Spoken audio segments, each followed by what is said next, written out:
Good morning. आज हम कटारा जी के साथ में हैं, जो एक लिविंग एग्जाम्पल हैं कि किस प्रकार से अर्थराइटिस होने के बावजूद भी उन्होंने 33 लिम्का बुक रिकॉर्ड्स बनाए हैं। आइए हम उन्हीं से बात करते हैं, उनके बारे में जानते हैं, क्योंकि वो उनकी कार्य प्रणाली, उनका काम करने का ढंग, उनका दृढ़ निश्चय, उनका डिटर्मिनेशन, उनका विल पावर हम सब लोगों के लिए एक इंस्पिरेशन है। आइए हम उनसे बात करते हैं। तो आप क्या बताना चाहेंगे व्यूअर्स को? मैं बताना चाहूँगा कि मेरी एज 58 ईयर है और अच्छा, आप लगते तो नहीं है 58 ईयर्स के। मैं तो सोच रहा था आप ज़्यादातर 35-38 ईयर्स के होंगे। तो 58 है मेरी एज और पिछले 2005 से मुझे अर्थराइटिस भी है, रिमेटॉइड अर्थराइटिस, और पिछले 5-7 साल से मुझे ऑस्टियो अर्थराइटिस भी डेवलप हुआ है अभी। तो बहुत चैलेंज रहे हैं शुरू से अब तक जो है, और उसको जूझते हम इस मुकाम पर आ चुके हैं कि हम 33 रिकॉर्ड बुक्स में शामिल करा चुके हैं।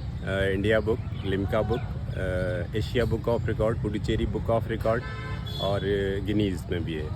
तो टोटल मिला के हमारे 33 रिकॉर्ड्स हैं और अभी 2 रिकॉर्ड्स अभी बाकी हैं, उनको भेजना है हमें, तो टोटल 35 हो जाएगा। कहने का मतलब ये है कि देखिए, आप किसी भी जो बैरियर्स हैं उसको मत मानिए कि बैरियर है ये, वो बस मतलब ऐसे। मैं समझता हूँ कि फिजिकल बैरियर की बजाय मेंटल बैरियर ज़्यादा होते हैं। बिल्कुल बहुत, सबसे ज़्यादा मेंटल बैरियर ही है। फिजिकल बैरियर मेरे साथ है लेकिन मेंटल बैरियर बिल्कुल भी नहीं है।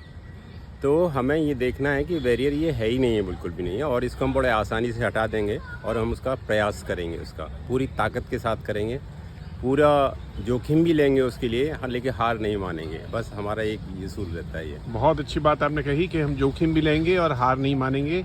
निश्चित रूप से ये पंचलाइन हम सबको एक दिशा देती है कि हम कैसे इन अपने फिजिकल बैरियर्स के बावजूद भी हम वर्क कर सकें।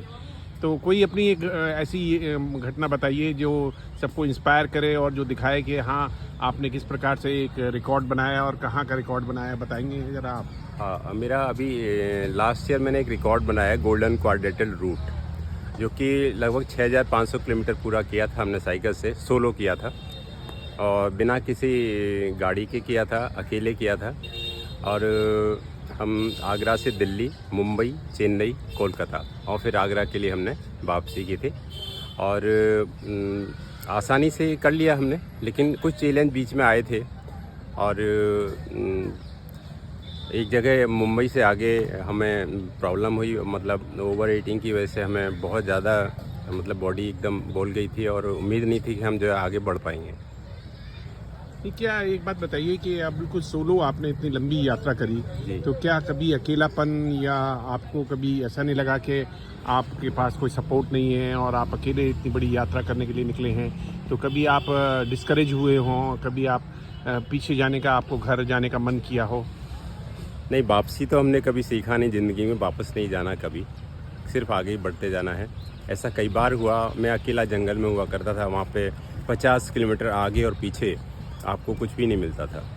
तो बस कभी कभी मैं कल्पना करता था कि भगवान श्री राम, सीता, लक्ष्मण जब इसे भयावह जंगल से गुजरे होंगे तो किस तरीके से गुजरे होंगे। इतने सारे कांटे हैं, इतने सारे अवरोध हैं, उसके बावजूद भी उन्होंने जो है अपना लक्ष्य पूरा किया श्रीलंका जाके। तो हमारा यही रहता है कि जब उन्हें इतने हज़ारों साल पहले कुछ ठोस कदम उठाए थे इस पूरी दुनिया के लिए, समाज के लिए, तो हम तो बहुत इतनी, मतलब एक मॉडर्न लाइफ जी रहे हैं, उसके साथ बड़े आसानी से कर सकते हैं। बहुत अच्छी मर्यादा पुरुषोत्तम भगवान राम की कहानी आपकी वो प्रेरणा देती है कि उन्होंने इतनी कठिनाइयाँ को विजय प्राप्त कर इतना बड़ा उद्देश्य प्राप्त किया, तो हम क्यों नहीं कर सकते हैं? तो जितना बड़ा आपका आइडियल होता है उतना बड़ी आपकी यात्रा हो सकती है और उतनी बड़ी सफलता के मुकाम हो सकते हैं। जी। बीच में एक बार ऐसे ही जंगल पड़ा था, बहुत घना था, और अकेला, अक्सर ही अकेला ही रहता था। बस कुछ ट्रक मिलते थे हाईवेज पर और कभी कभी तो वो ट्रक भी नहीं मिलते थे। तो कई बार मेरे मन में विचार आते थे कि जो है एक चौपाई याद आई, हे खगमृग हे मधुकर श्रेणी, तुम देखी सीता मृगनैनी। तो बताइए, भगवान श्री राम सीता के वियोग में मतलब क्या स्थिति रही होगी उनकी कि मतलब एक परिवार के सदस्य का गुम हो जाना इतने भयावह जंगल में, क्या बीती होगी उनके ऊपर। मुझे बहुत डर लगता है इस चीज़ को देखे। बहुत मुश्किल काम है, बहुत मुश्किल काम है। नहीं, आपकी दृढ़ता बिल्कुल निश्चित रूप से सराहनीय है।